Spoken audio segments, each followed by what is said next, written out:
Vamos abrir nossas Bíblias na primeira carta de Pedro, capítulo 1,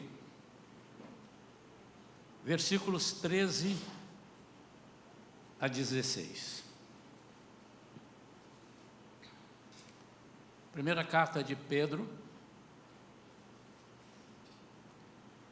capítulo 1, versículos 13 a 16. Diz assim: assim sendo, estai com a mente preparada, prontos para agir, alertas, depositai toda a vossa esperança na graça que vos será outorgada na plena revelação de Jesus Cristo. Como filhos da obediência, não permitais que o mundo vos amolde às paixões que tinhais outrora, quando vivieis na ignorância.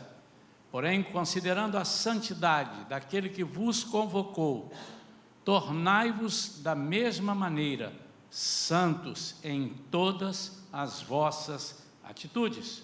Porque, porquanto, digo, está escrito: sede santos, porque eu sou santo.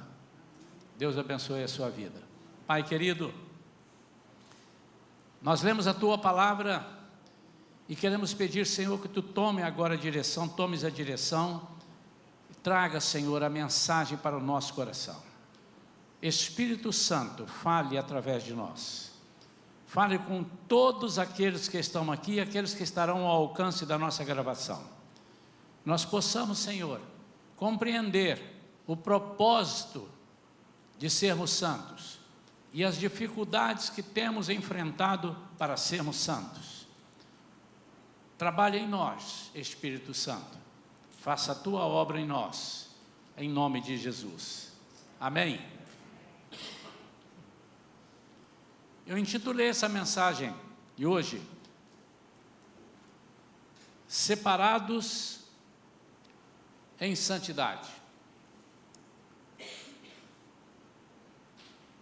Quando a gente diz que nós somos santos, a Bíblia diz que nós somos separados.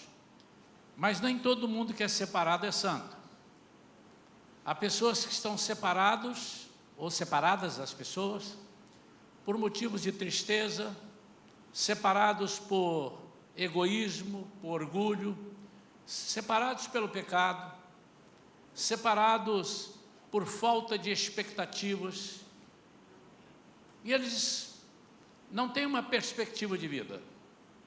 Mas quando Deus nos convocou e nos separou, Ele faz algumas observações que nós acabamos de ler. Como filhos da obediência, no versículo 14, não permitais que o mundo vos amolde, que nós tomemos a forma do mundo, mas nos amolde às paixões, a forma do mundo, às paixões que tinhas outrora, quando vivieis na ignorância. A Bíblia diz que quando nós não conhecemos a Jesus, nós erramos por ignorância. Mas depois que conhecemos a Jesus e recebemos dele a unção para servi-lo, nós erramos porque queremos errar. Quando nós conhecemos a Jesus, nós decidimos se queremos errar ou não. Mas o que eu quero trazer nesta noite para nossa meditação é: por que eu não consigo ser santo? Por que eu não consigo agradar a Deus? Por que eu não consigo andar em santidade? Ou por que eu ando um pouco e depois eu canso, desisto? Quando nós decidimos ter uma vida que as pessoas que olham para nós veem a marca de Jesus em nós, nós temos um preço a pagar. E o inimigo sabe que quando Deus coloca em nós a sua chancela, quando Ele nos carimba, quando Ele nos sela, o inimigo sabe que nós seremos perigosos para Ele, para os seus intentos. Mas o inimigo tem estratégias. Eu acho muito pouco provável que ele tente nos convencer claramente, dizendo: larga esse Jesus, isso é uma balela. Mas ele coloca em nós algumas distrações, ou coloca à nossa frente algo que nos tire do alvo, que nos faça sair do foco, exatamente por temer aquilo que somos e o que podemos fazer no reino dele, ou contra o reino dele. Deus ensina, a palavra de Deus mostra em várias situações, fazer distinção entre o santo e o profano, aquilo que se torna contrário ao respeito devido às coisas divinas, isso é profano. Profanar, desrespeitar o altar, por exemplo, os princípios de Deus. Mas eu quero falar nesta noite mais do que isso. Eu quero falar no poder de Deus para as nossas vidas, que o inimigo sabe que teremos, ele sabe da intenção de Deus de fazer com que nós sejamos fortíssimos com Jesus. E quais são as suas estratégias? Por quê?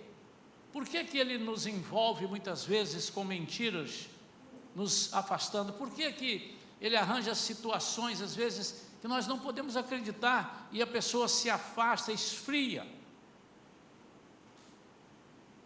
De vez em quando encontramos alguém que conhecíamos, ou encontramos alguém que não conhecíamos, mas que acaba dizendo: eu era crente, eu servi na igreja inclusive, mas não sei, eu ando meio desanimado, ando decepcionado. Nunca ele vai dizer: estou decepcionado com Jesus. Duvido. Pode ser que tenha um louco que diga isso, né? Mas decepcionado com as pessoas, decepcionado com as organizações, decepcionado com o pastor, decepcionado com os amigos, decepcionado porque não conseguiram seu intento, ou seus intentos, as pessoas todas, não conseguiram aquilo que planejaram. Se eu chegar na igreja porque ali já disseram que se eu for crente eu vou ser próspero, se eu for crente eu não fico doente, e se eu for crente eu vou ter isso e ter aquilo. E às vezes você não consegue, ou não consegue de imediato, então você se decepciona.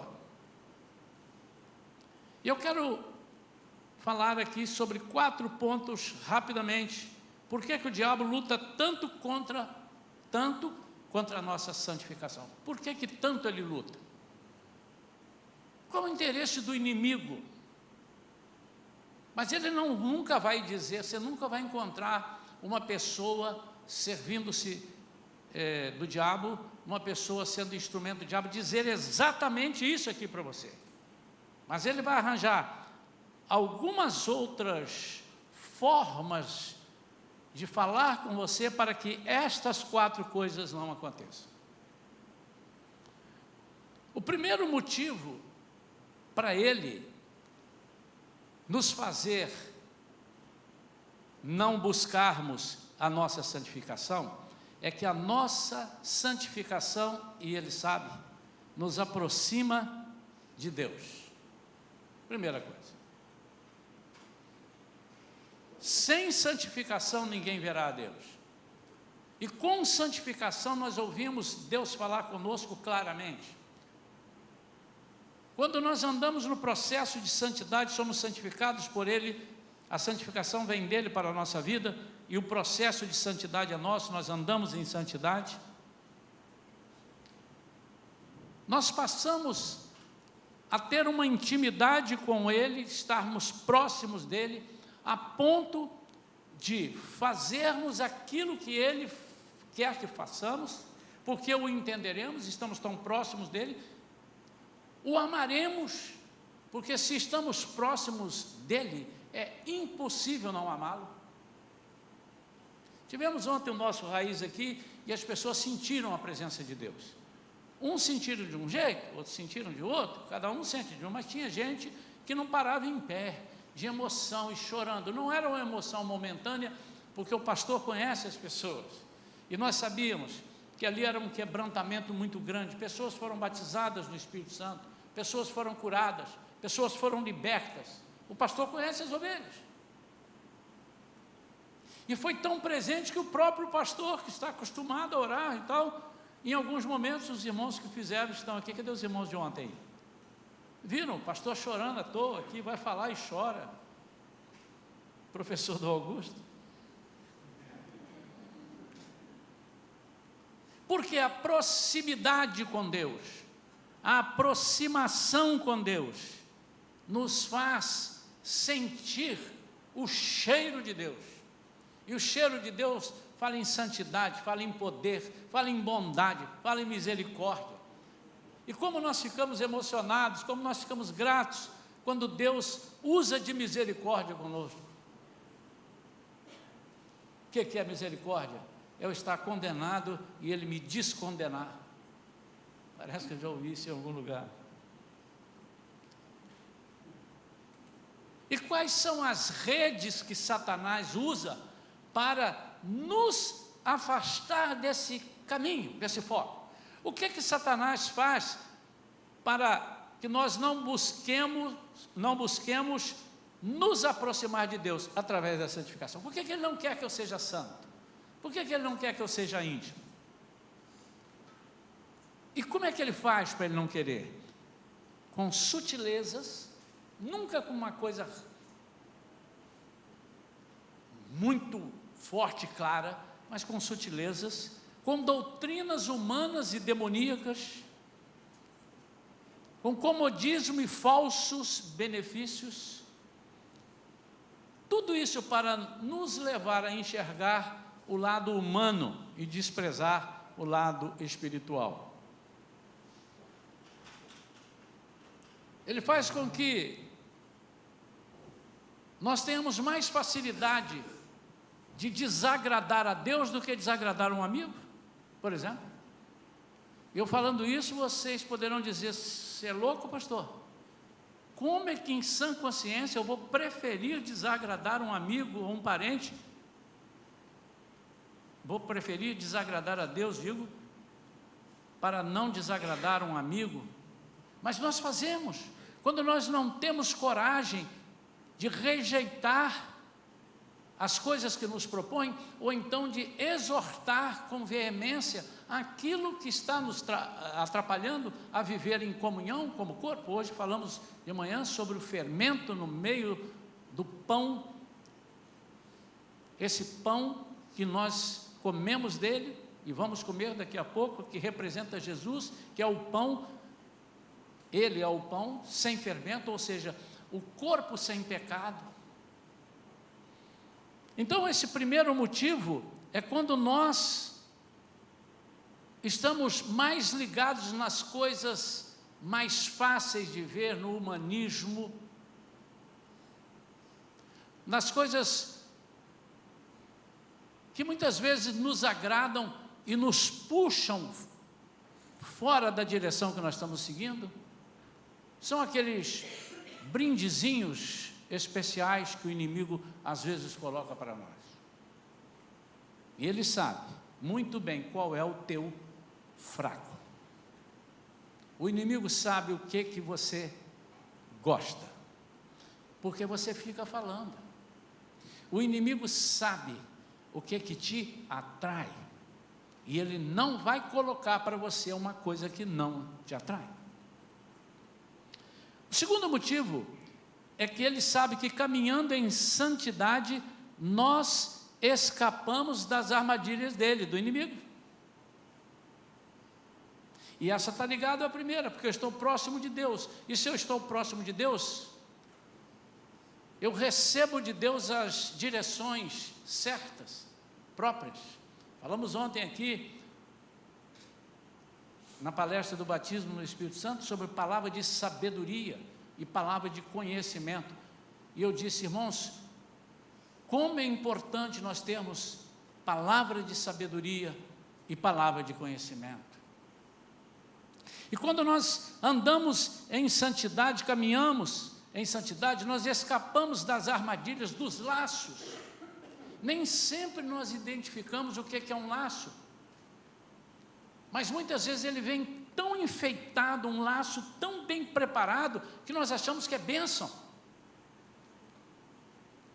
E o inimigo sabe fazer isso muito bem, mas a única forma dele fazer com que eu não perceba é que eu não busque a santidade, que eu não receba de Deus orientações diretas, que eu não leia a palavra, porque todos os dias que eu leio a palavra, que eu estudo um pouco mais, eu fico mais sensível à voz de Deus. Quando eu oro bastante, há pessoas que às vezes esperam uma oportunidade de fazer um jejum, a igreja vai proclamar o jejum, mas se você tem o hábito de fazer o jejum, uma vez por mês que seja, 2 vezes por mês, você vai ver como é que você se afina com Deus. E o inimigo, sabendo disso, ele coloca obstáculos para que você não enxergue as suas armadilhas. A única forma que o inimigo tem de nos vencer e nos derrotar é através de armadilhas, através de laços. E como nós temos caído em laços, como nós temos sido presas de armadilhas, às vezes tão fáceis.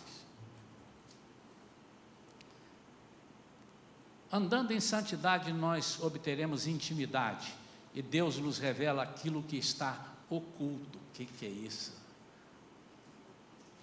Deus nos revela aquilo que está oculto. Você já esteve em alguma situação que você não sabia o que fazer? De vez em quando alguém fala, ontem mesmo nós ouvimos falando, porque eu quero oração, porque eu quero que Deus fale comigo, Deus fala comigo, mas Deus está falando todo o tempo, Deus não é mudo. Ele não tem braços encurtados para não poder nos salvar, Ele não tem ouvidos surdos para não nos poder ouvir, nós é que às vezes não o ouvimos. Deus nos revela aquilo que está oculto, e Ele só pode nos revelar quando nós estamos em santidade, lendo a palavra, orando. Se eu não converso com Deus, eu não vou saber o que Deus quer falar comigo. Quantos aqui souberam o que eu falei hoje de tarde, na hora do almoço? Eu estava do lado da minha esposa e do lado de mais um casal de amigo. Quantos souberam o que eu falei? Vocês não podem saber, vocês não estavam lá, eu não falei com vocês, eu só falei com ela, falei muitas coisas. Eu estava falando, mas você não estava ouvindo. Por quê? Porque você não estava perto.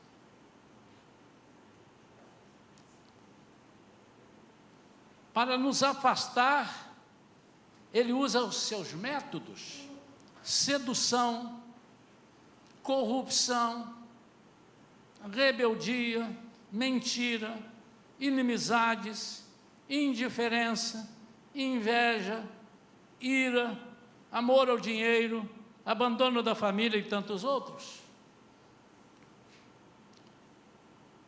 Paulo, falando aos Efésios, no capítulo 4, 27 em diante, ele diz: não deis lugar ao diabo. Note que quem dá o lugar ao diabo é você ou eu, ou sou eu. Você precisa dar lugar ao diabo, senão ele não entra. Quando eu digo você precisa, o que eu quero dizer não é que você tem que fazer isso não, tá, irmão? Para que ele entre, é necessário que você dê lugar, porque se você fechar a porta, ele não tem como entrar. O diabo não tem poder sobre a vida do crente, não tem poder. Aquele que furtava, não furte mais.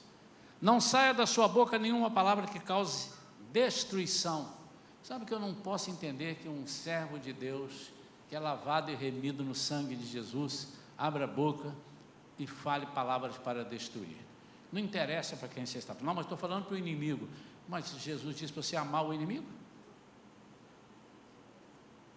Não saia da sua boca nenhuma palavra que cause destruição. Nada de amargura, cólera, ira, blasfêmia. Quanto menos íntimos do Senhor, menos vontade eu tenho de buscar a sua presença. Você já conversou com alguém? Você conhece aquela pessoa lá? Vai lá, pergunta a ele. Não tem intimidade com ele. Pergunta você. Fulana conhece. Fala com fulana que ela vai lá e pergunta. Aí, o que é para perguntar? Não é pergunta, você tem intimidade? Eu tenho. E a pessoa já chega passando a mão no cabelo da pessoa, no ombro. Olá, tem intimidade. Quanto menos íntimos do Senhor, menos buscamos a sua presença. E se não somos íntimos, obviamente, não conhecemos as ciladas do diabo. A única forma que o inimigo tem, irmãos, de nos parar, é nos apresentar alguma coisa que nos faça nos deslumbrar.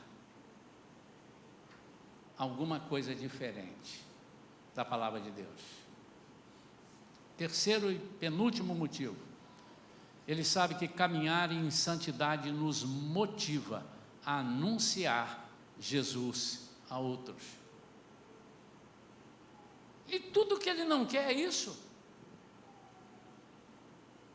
Ele não quer que nós anunciemos Jesus aos outros. Por quê? Porque nós vamos aumentar o corpo de Cristo. Nós vamos aumentar a nossa congregação. Mas além disso, e mais importante, nós vamos tirar essa pessoa do inferno. E ele disse, não, esse já é meu, não vem se meter aqui. Eu falei hoje de manhã que as pessoas estão fazendo todas as coisas para nos impedir de pregar o Evangelho. E baseado na jurisprudência de que agora tem lei que você não pode falar isso, não pode falar aquilo com certos grupos de pessoas, ele também está usando essa jurisprudência, dizendo que nós não podemos falar contra as coisas do inimigo, que estão na Bíblia. Por quê? Porque tudo que ele precisa, não é que ele está preocupado, falou mal de mim, falou mal do meu caminho, daquilo que eu estou buscando, o inimigo. Não, o problema é que ele quer o máximo de pessoas com ele, ele quer impedir que nós convertamos pessoas. Isso é uma palavra que precisa estar na vida de cada crente. Ide por todo o mundo, pregai o Evangelho a toda criatura, fazei discípulos de todas as nações. E nunca o diabo poderá chegar para nós e dizer, você não pode pregar o Evangelho, não faça isso, desista disso, isso não vale nada. Mas com as suas estratégias, ele faz com que nós desistamos de anunciar a Jesus. E como é que ele faz isso? Ele nos coloca cansaço. Ele coloca em nós a mentira de que eu não sei falar, eu não sei evangelizar. Evangelizar é a coisa mais fácil do mundo, muito mais fácil do que as pessoas possam imaginar. Eu diria que se você quer vender algum produto, e esse produto é bom, e nós sabemos que Jesus é um bom produto, você tenha esse produto à mão, à amostra. Por exemplo, se eu quero vender esse tipo de relógio aqui, e se esse relógio é muito bom, mas eu não sei vender, eu coloco ele no pulso e de vez em quando eu penteio ou jogo a minha franja para trás. E de vez em quando eu faço assim. De vez em quando alguém vem e fala assim, deixa eu ver seu relógio. Ah, legal. Ah, como é que ele é? É assim, assim, assim. Então se eu fosse um vendedor, era a hora. O que nós precisamos de fazer para, entre aspas, vender a ideia da pessoa ter Jesus? É ter uma vida que as pessoas dizem, por que você é assim? Você quer saber mesmo? Quero, mas você quer agora ou quer depois? Não, quero agora, fala agora. Primeiro, deixe de dizer, eu não era assim. Nem todo mundo é assim. Só quem é assim é quem teve um encontro com Deus. E como é que é isso? Você quer saber mesmo? Você está preparado para saber? E aí você fala, só do seu jeito, do seu jeito. E o inimigo sabe que nós temos vergonha de falar de Jesus.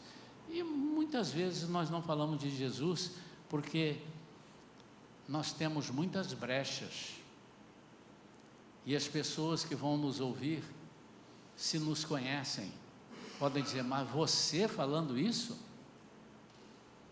Logo você? mas você não dá bom testemunho. Eu vi você ontem fazendo isso ou aquilo de errado, aquilo que escandaliza as pessoas. Nós somos, o inimigo que coloca em nós. Mas mesmo você tendo muitos problemas, você pode dizer: Senhor, limpa a minha alma, cura as minhas feridas, trabalha na minha vida e deixa eu ser uma testemunha viva do teu poder. Outra coisa fácil é se você tem intimidade com Deus e você percebe que a pessoa precisa de Jesus, você oferece a ela só uma coisa: deixa eu orar por você. E quando você fala, deixa eu orar por você, as pessoas vão ver que há algo diferente na sua vida, se você está em santidade com o Senhor. Amém ou não amém? Os irmãos estão aí ainda? Amém. Quarto e último motivo. Essa aqui é tremenda. E tem muita gente que está distraído nisso aqui. A santificação que Ele não quer que nós tenhamos torna-nos mais atentos à volta de Cristo. Satanás não quer que ninguém esteja preocupado com a volta de Cristo. Ele sabe que se você relaxar, pode perder isso. Então ele nos envolve com os afazeres do dia a dia, nos esquecer. Não, eu era criancinha, e lá está dizendo: Jesus em breve virá. Caramba, já tem 50, 60, 70, 80 anos, Jesus não voltou? Isso aí, esse breve aí é breve de mineiro, é breve que vai demorar, não sei, muitos anos.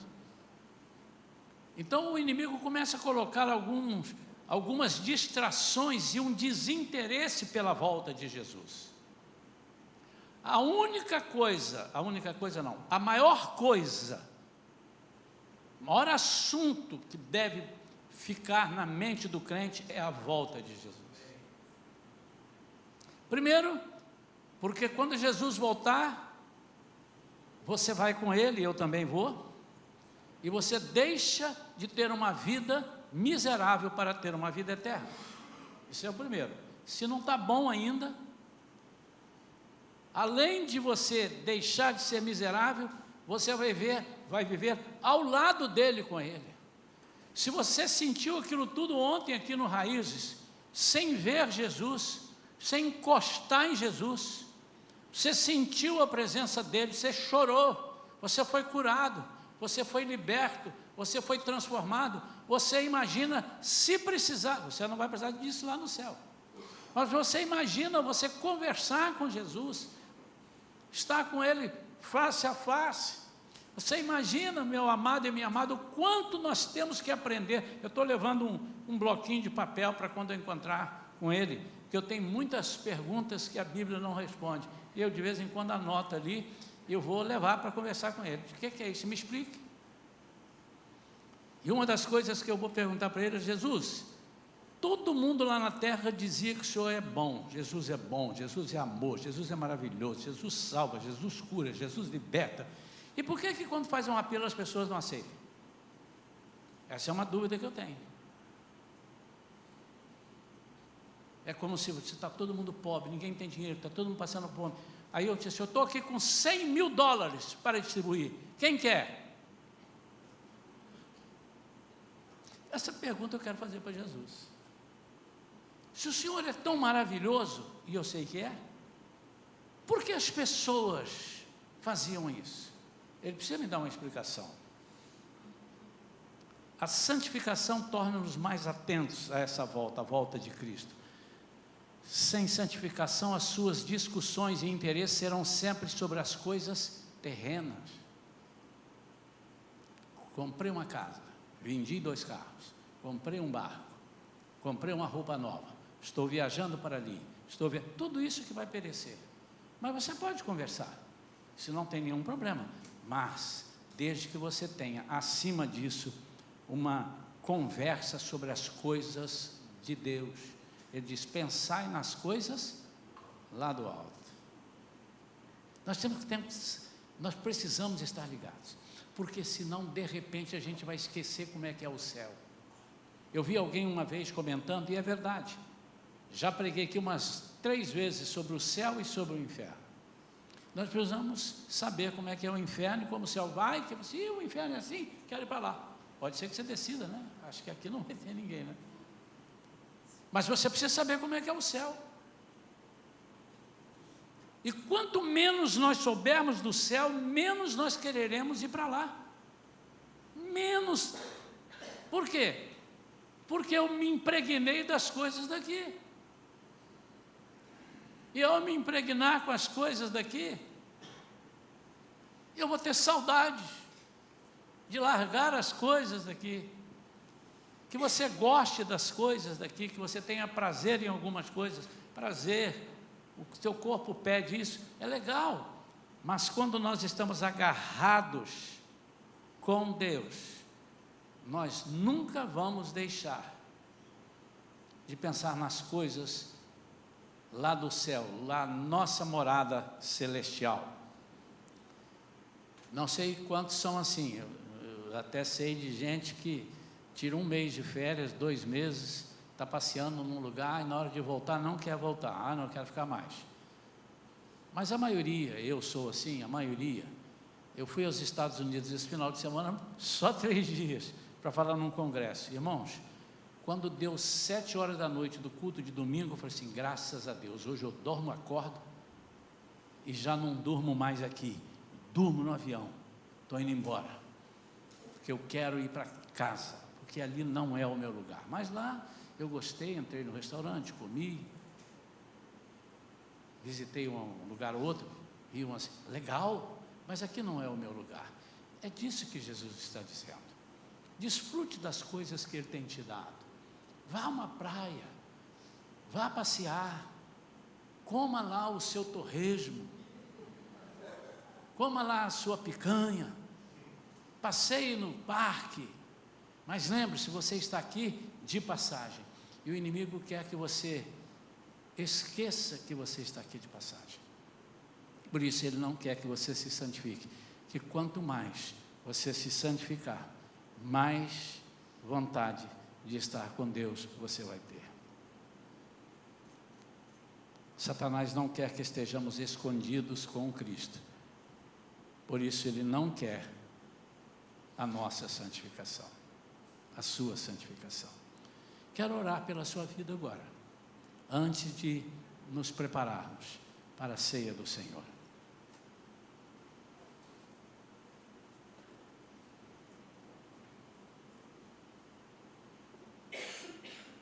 Queria que você colocasse diante de Deus agora, que você ficasse de pé, se puder.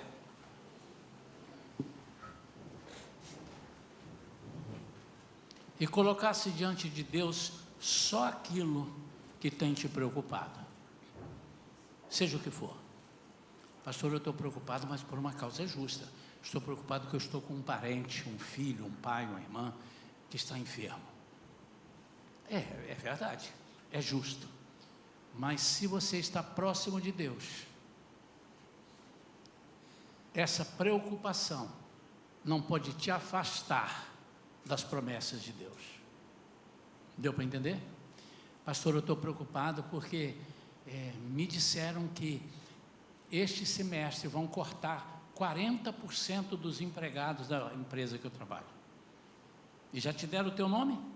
Não. Mas eu sou empregado de lá, e 40%, pense nos 60%, que não serão cortados. Mas se você não conseguir pensar nos 60% e for cortado, pense naquele que autorizou que você fosse cortado. Porque quando você entrou para essa firma, talvez você tenha dito, Deus me colocou aqui. E agora que há um zum, zum, zum, de que alguns irão embora, você diz, Deus vai me deixar embora? Se Ele te deixar, é porque Ele tem algo melhor para você. Qualquer tipo, a palavra é preocupação. Se você tem algum tipo de preocupação, é o inimigo, com certeza, que está te tirando a vontade de orar, vontade de ler a Bíblia. A pessoa preocupada, eu estou preocupado, eu não sei como é que... Vamos orar. Até a oração é uma oração diferente, curta. Descanse. Pastor, é fácil isso? Eu não disse que é fácil, eu estou dizendo que eu vou orar por isso. Não é fácil. Se fosse fácil, eu nem oraria. Você resolve, te dou aqui, ó, faz isso e isso. Mas eu quero orar. Mas antes de orar, eu quero perguntar: há alguém nesta noite que essa oração vai se encaixar com ele, que precisa?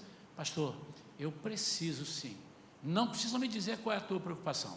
Eu só quero saber se você está aqui e se acusa e diz: eu sou um desses, pastor, eu preciso dessa oração. Se é assim, só faz assim com a mão. Não vou nem te chamar aqui no altar. Levanta o mais alto para eu enxergar daqui. Amém. Deus abençoe, Deus abençoe, Deus abençoe, Deus abençoe. Pode baixar. Vocês que não levantaram a mão, eu estou entendendo que vocês não têm nenhum tipo de preocupação. Você vai me ajudar nessa oração. Mas você que levantou a mão, eu vou te fazer só para você agora outra pergunta. Você crê que Deus pode te atender? E que essa oração vai falar ao teu coração e você vai ter o remédio certo? Se você crê, o mesmo gesto, levante a mão. Se você não crê, você não levante a mão. Pronto, amém. Pastor, mas que coisa óbvia foi que você me perguntou. Mais óbvio é você entender que você não precisava de ter preocupação. Mas nós somos esse corpo pecaminoso, essa carne, e temos essa preocupação. Então, só estou te lembrando que aquele